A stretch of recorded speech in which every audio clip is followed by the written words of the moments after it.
আজ থেকে ঠিক 1 বছর আগে সাজুগুজু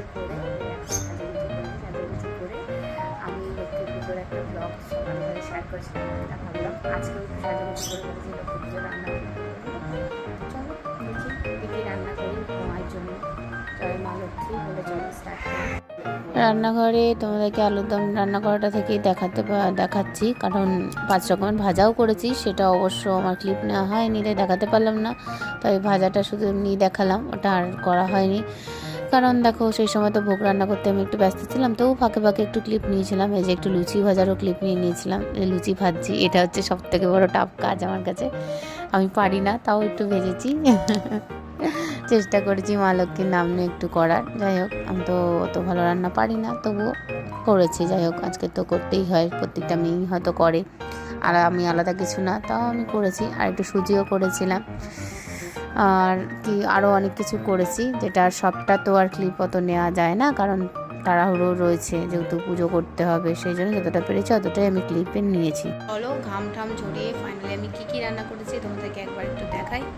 চলো, ভাজাটা দিয়ে করলাম। এই যে দেখো, 5 রকমের ভাজা করেছি, তারপরে আলুর দম করেছি, লুচিগুলো যাই হোক কেউ বলো না, আমি খুব ভালো লুচি ফুচি বেলতে পারি, তো তাই বেলেছি করেছি। আর এই যে সুজি করেছি, ঠিক আছে। এই সব কিছু আমি মা লক্ষ্মীর জন্য নিজে হাতে রান্না করেছি, বুঝেছ? তাই তোমাদের সাথে একটু শেয়ার করলাম। রান্নাবান্না তো সব কমপ্লিট করে নিয়েছি, দেখার আমি। এবার চলো একটুখানি পুজো দেওয়ার জন্য রেডি হই। নাইটি ফাইটি ছেড়ে চলো একটু শাড়ি টাড়ি পরে একটু রেডি হই, নিজেও একটু সাজে মা লক্ষ্মীর মতো। তাই লক্ষ্মী তো আমি নই, তাও লক্ষ্মী পুজো বস, চলো একটুখানি রেডি হই। মা লক্ষ্মীতে পুজোতে যাবো এবং পুজো দিতে বসবো, একটু সেজে না।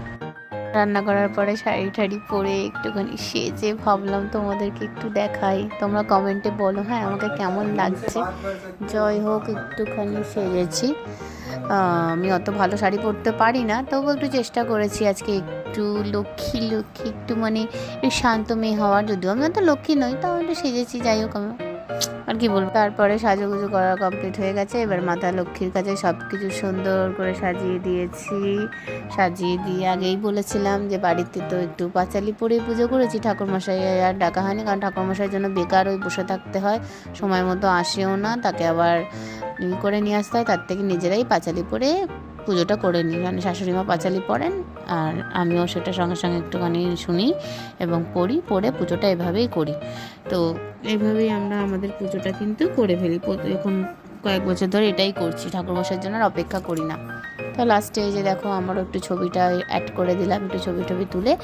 আজকের দিনটা ঠিক এইভাবে শেষ করলাম। শুভ কোজাগরী লক্ষ্মী পুজো।